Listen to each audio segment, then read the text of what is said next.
Júlíus Orri Ágústsson, þetta var ágætis fyrir hálfleikur á móti Bosníu í dag, síðan fer þetta svolítið illa í seinni. Hvað klikkaði?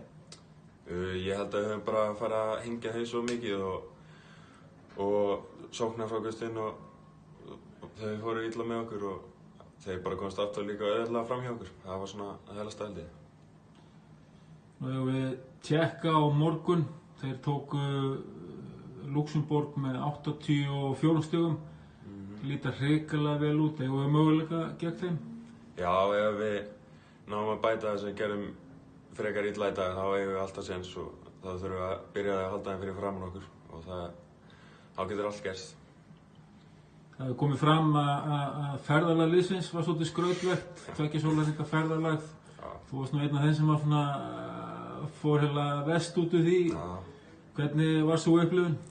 Þetta var alveg skrítin upplifun sko, en maður gerir sem best úr þessu og reynir að koma sér bara aftur í gírinn. Hverja telurðu möguleika liðsins á mótinu? Hvað eru menn að horfa í? Svona setja niður röðun og þegar verður farið að spila um 1-8, 9-16 og svo framvegis? Ég tel möguleikana bara að vera fína sko. Við ætlum náttúrulega að reyna að koma okkur í 8 úrslitin sem eru og það þurfum að vinna Tékkana á morgun sem verður erfitt en við ætlum að gera eitthvað best af því. Þannig að við ætlum að reyna að koma þess að lengst. Takk fyrir þetta og gangi ykkur vel. Takk.